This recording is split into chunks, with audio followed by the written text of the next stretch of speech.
Lecture de la première lettre de saint Paul apôtre aux Thessaloniciens. Frères, vous avez appris de nous comment il faut vous conduire pour plaire à Dieu. Et c'est ainsi que vous vous conduisez déjà. Faites donc de nouveaux progrès. Nous vous le demandons, oui. Nous vous en prions dans le Seigneur Jésus. Vous savez bien quelles instructions nous vous avons données de la part du Seigneur Jésus.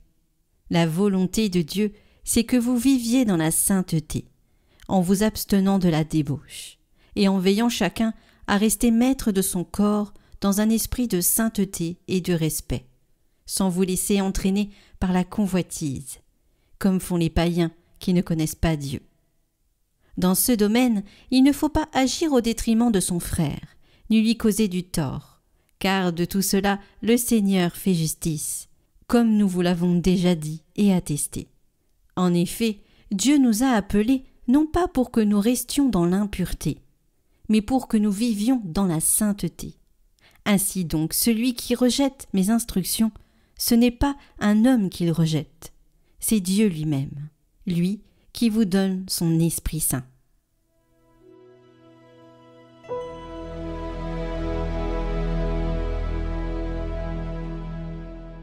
Que le Seigneur soit votre joie, homme juste. Le Seigneur est roi, exulte la terre, joie pour les îles sans nombre. Ténèbres et nuées l'entourent, justice et droit sont l'appui de son trône. Les montagnes fondaient comme cire devant le Seigneur, devant le Maître de toute la terre. Les cieux ont proclamé sa justice, et tous les peuples ont vu sa gloire. Une lumière est semée pour le juste, et pour le cœur simple, une joie. Que le Seigneur soit votre joie, homme juste. Rendez grâce en rappelant son nom très saint.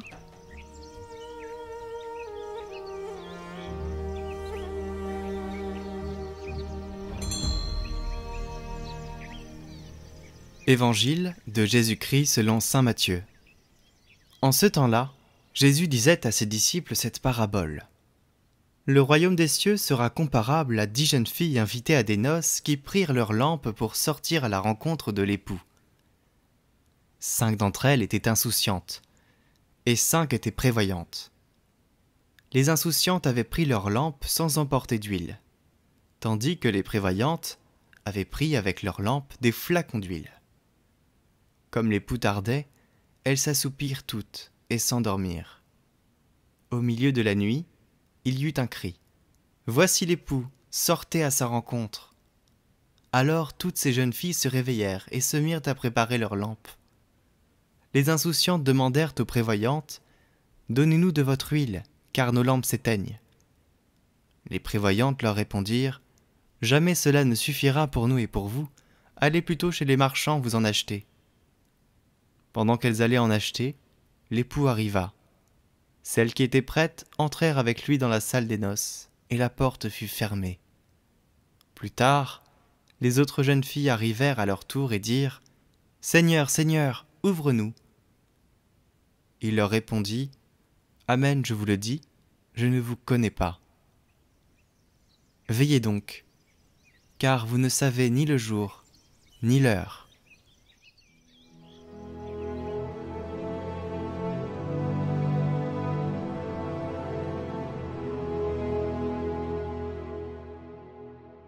Il est clair que par cette parole, Jésus veut nous dire que nous devons être prêts à la rencontre avec lui. Pas seulement la rencontre finale, mais aussi aux petites et grandes rencontres de tous les jours en vue de cette rencontre, pour laquelle la lampe de la foi ne suffit pas. Il faut aussi l'huile de la charité et des bonnes œuvres. La foi qui nous unit vraiment à Jésus est celle, comme le dit l'apôtre Paul, qui agit par la charité. C'est ce qui est représenté par l'attitude des jeunes filles sages. Être sage et prudent signifie ne pas attendre le dernier moment pour répondre à la grâce de Dieu, mais le faire activement tout de suite. Commencez maintenant. Moi, oui, plus tard je me convertirai. Non, convertis-toi aujourd'hui, change de vie aujourd'hui. Oui, oui, demain. Et on dit la même chose le lendemain, et ainsi demain n'arrivera jamais.